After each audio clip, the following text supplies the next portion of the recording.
Greetings, mathematicians. We have our warm-up, so we need to convert from percentage, fractions, and decimals into the other forms. So for this first one, I see 63%.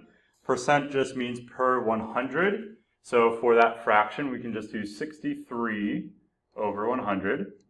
That is our fraction. The decimal for that, right? So I can take that decimal place and I can move it 2 spots to the left. So the same thing, this is 0.63, 63 hundredths, okay? For this next one, number 2, we have 3 3/5, right? So I can convert 3/5. So 3 divided by 5 is 0.6, and then I also have that 3 out front. So the decimal is 3.6, or 3 6/10. And then the percentage for that, so I can take this decimal place, I can move it 2 spots to the right, right? So percent is per 100, so the percentage here is 360%. Okay? And then we have 0.005, right? So this is a tenths, hundredths, thousandths. So this is 5 thousandths. So again, if I think about this as a percentage, right, I can move this 2 decimal places to the right. So I have 0.5%. And then if I think about this as a fraction, right, so this is tenths, hundredths, thousandths. So I'm going to go ahead and make a fraction. And I have 5 over 1,000.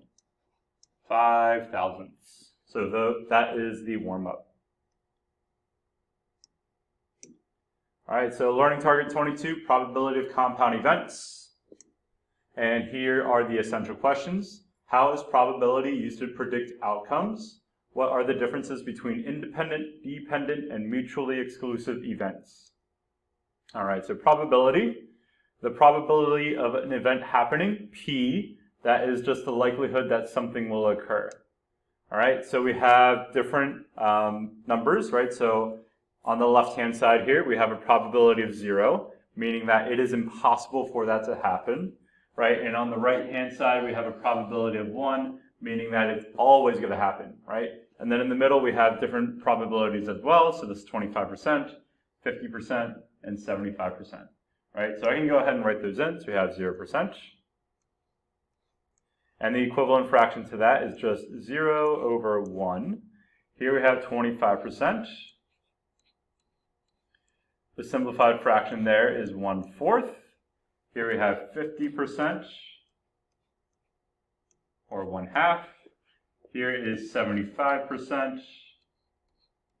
3/4 is the equivalent fraction. And then here we have 100%. So 100% likelihood. And that is just a 1 over 1 chance of happening. All right, so we have different types of probability. We just have 2 different types. So we have theoretical, which is what should happen. So all you do there, the probability is just a fraction. And we have the number of favorable outcomes divided by the total number of outcomes, okay? And then we have the experimental. So that's actually what happened in our experiment, right? So again, our probability is just the number of favorable trials divided by the total number of trials, all right? So example 1, we have 2 coins and we toss them. What is the probability P that both are heads? So we're going to go ahead and list out the entire sample space, meaning that we're listing all possible outcomes, and then we're looking for how many of those outcomes actually meets our criteria of both being heads, right? So let's go ahead and list out those possible outcomes. So that first coin, I could go ahead and toss, and I get a heads. And then I toss the second coin, and I also get a heads, right? Or I could go ahead and do a head and a tails. Here I have a tails followed by heads. And then the last one is tails and tails. So here I have 4 different options, right? So I can go ahead and write n is equal to 4. 4 different options.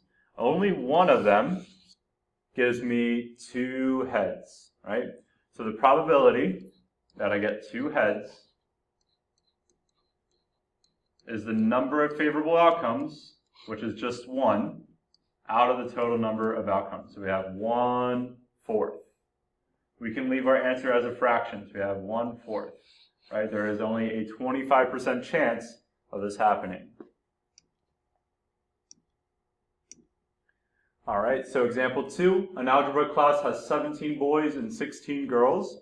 One student is chosen at random from the class. What is the probability that the student is a girl? All right, so the first thing I want to figure out is how many total students do we have here, right?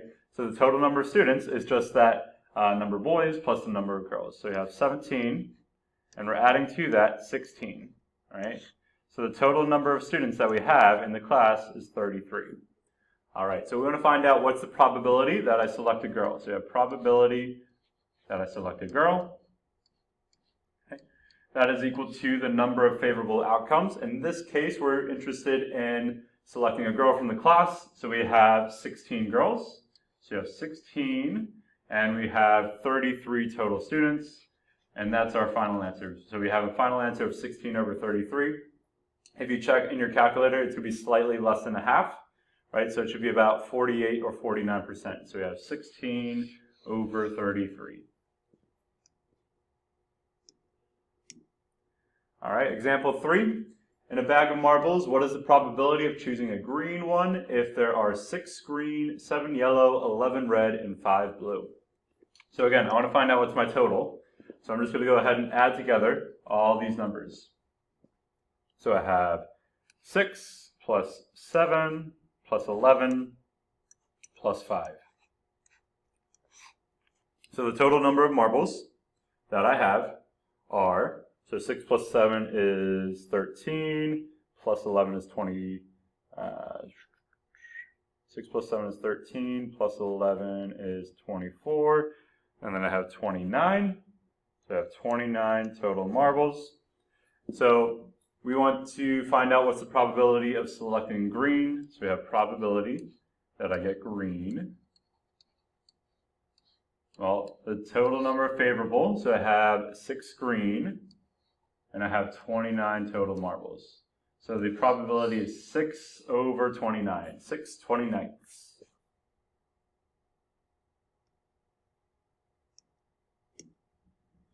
All right, your turn number 1, so you can go ahead and pause the video, try this one out, and restart it and see if you get the correct answer. So in a group of students, 12 ride the bus, 8 are driven to school, and 5 walk. 1 is chosen at random. What is the probability that this student walks to school, right? So again, let's find out the total number of students. So we have 12 plus 8 plus 5. So the total number of students, well, 12 plus 8 is 20, plus 5 is 25. We have 25 total students. So what is the probability that a student walks? So we have probability of walks. That's just equal to the number of walkers, which is 5 over 25. Okay? And we can go ahead and simplify that fraction. That simplifies if I divide out a 5 on top and bottom. That gets me 1/5. So the probability of selecting a walker is 1/5 or 20%. All right, and we have some more vocab. So a complement, that is all outcomes that are not the event that we want, and it is represented by this symbol right here. That is called a tilde, right? So not, right? So if we have tilde walking, that means not walking to school. Well, that just means not walking to school, right? So they could be taking the bus or they could be driving. If I have tilde heads, that means we don't want heads, right? The opposite of heads is tails. And the last one, I'm sorry, so together, the event and the complement, that makes all the possible outcomes. All right, example 4, so in a group of students, we have the same group, 12 ride, 8 drive, and 5 walk. 1 is chosen at random. What is the probability that the student does not walk to school, right? So again, we have 25 total students, right, because I added them all together. We have 25 total students. We are interested in the probability that they do not walk to school. So the probability that they don't walk, right? So that's just equal to the probability of them either taking the bus or driving. So we have probability of bus or driving. Okay, so that's equal to Well, how many take the bus? So we have 12 out of 25 take the bus. And we're going to add that to the probability that they drive. So if we look at drive, we have 8 over 25, right?